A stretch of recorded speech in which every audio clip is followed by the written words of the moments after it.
বিসমিল্লাহির রহমানির রহিম। আসসালামু আলাইকুম। ওয়েলকাম টু রান্নাবাড়িতে। শীতের দিনে নতুন আলু দিয়ে আলুর দম খাবো না, এটা কি হয়? আমরা সবাই এখন আলু কেজি 20 টাকা করে কিনে নিতে পারি। কিছুদিন আগেও ছিল 70 থেকে 80 টাকা। চলো আলুর দম রান্না করার রেসিপি দেখাই।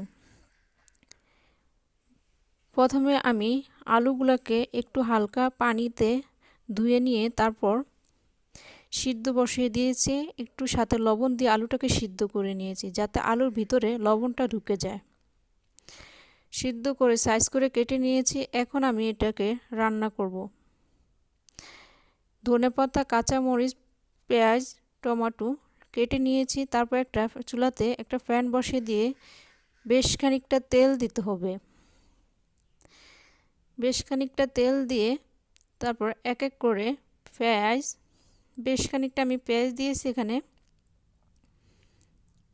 একটু নাড়াচাড়া করে এখন দিয়ে দিব কেটে রাখা, সাইজ করে কেটে রাখা কাঁচামরিচগুলোকে। ঝালটা তোমাদের পছন্দ অনুযায়ী নিতে পারো। যার যেতটা ঝাল খেতে ভালো লাগে ঠিক ওভাবেই রান্না করবা। তারপর একটু পেঁয়াজটা ভাজা হয়ে গেলে এখানে আমি পেঁয়াজ বাটা হালকা একটা পেঁয়াজ সাথে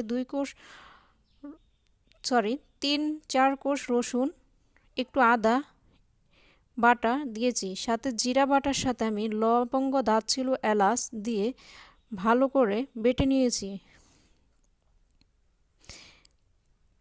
তারপর এই মশলাটা কষানোর জন্য বেশ খানিকটা সময় নাড়াচাড়া করে নিতে হবে। উপর থেকে তেলটা যখন বেশি আসবে তখনই একটু পানি দিয়ে মশলাটাকে আবারও কষিয়ে নেব। এখন আমি সবগুলা মশলা দিয়ে দিব। স্বাদ অনুযায়ী লবণ, আগের থেকেই সিদ্ধ করা আলুর সাথে আমার লবণটা আছে তার জন্য পরিমাণ একটু কম দিয়েছি। তারপর এক এক করে টমেটো,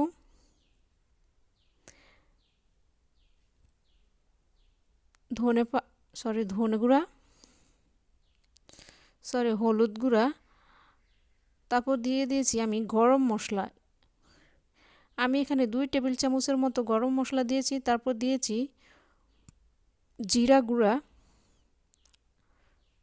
আর ধনে গুঁড়া।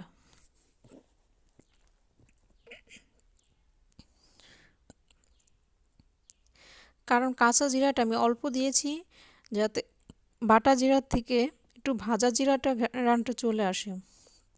তাই আমি দুটোটাই দিয়েছি, কাঁচা জিরা বাটা দিয়েছি, ভাজা জিরা দিয়েছি। এখন আলুগুলোকে মিক্সার করে নিব।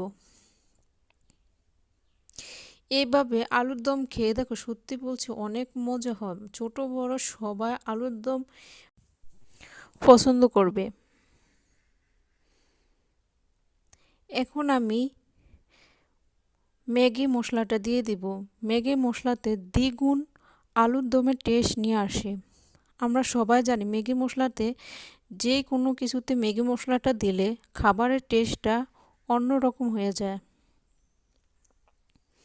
এভাবে দিয়ে আমি একটু হালকা আবারও নেড়ে চেড়ে নিয়ে 5 মিনিটের জন্য দমে রেখে দিব যাতে ম্যাগি মশলার যে ফ্লেভারটা আছে সবগুলা যেন সব আলুর মাঝে প্রবেশ করতে পারে।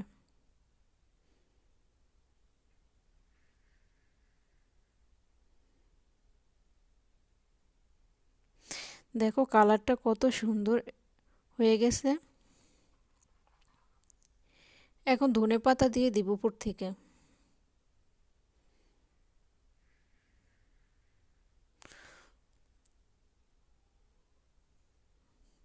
তোমরা রান্নাবাড়ির রেসিপি দেখার জন্য ধন্যবাদ। প্লিজ সাবস্ক্রাইব করো, শেয়ার করো, পাশে থেকো। তোমাদের একটা সাবস্ক্রাইবে একটা জীবনও পুরো বদলে যেতে পারে। প্লিজ একটা সাবস্ক্রাইব করে দাও। এভাবে ভালো থেকো তোমরা সবাই, সবসময় পাশে থেকো।